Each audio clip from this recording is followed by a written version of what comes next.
saving you from yourself. I can definitely relate to that.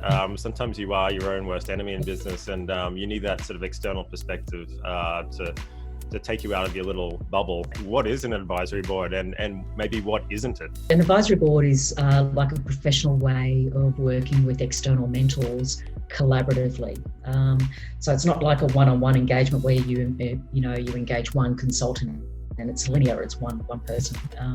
And it's also a collaborative environment where you have different people, or mentors or advisors that come from different backgrounds, and they're not all the same. So when you have an advisory board, the most common structure, John, is that a business will have an independent certified chair that will establish an advisory board. Generally takes about 3 months to establish one.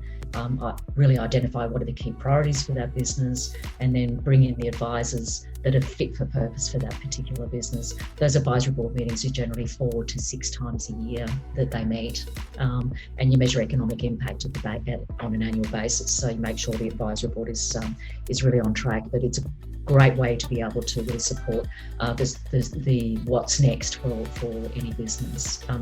I think there's an important piece here, though. The advisory board sector, it's not regulated or legislated.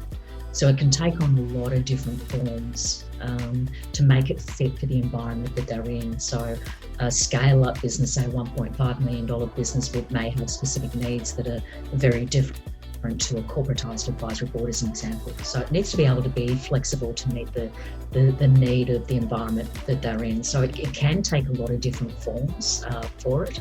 What it is, it's not a governance board. So a governance board is a decision-making model, and it's binding. It's binding on the organisation. It's binding on the directors as well, but they're personally liable. An advisory board is more about a problem-solving environment where the decision stays with the business owner or the organisation.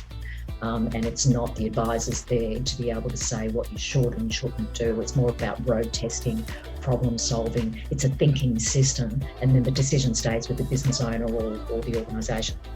That's why I loved it, because I wanted the support with the really fine minds, but I didn't want to lose control of my business or the ability to be able to make my own decisions. Where it gets into trouble, I think, John, is when people mix the role for multiple reasons, where an investor gets involved in an advisory board. That's where it becomes problematic and it becomes grey about what is it? Are they becoming shadow directors when they are an investor as well as sitting on the advisory board at the same time? So there's a lot of situation ethics that really need to be really carefully navigated. And that's why a chair really needs to know what they're doing when they're supporting a business, to make sure the structure is really the right structure for the needs of the business, and you're not creating ethical issues around what that advisory board structure is and what it's there to do and what it's not there to do.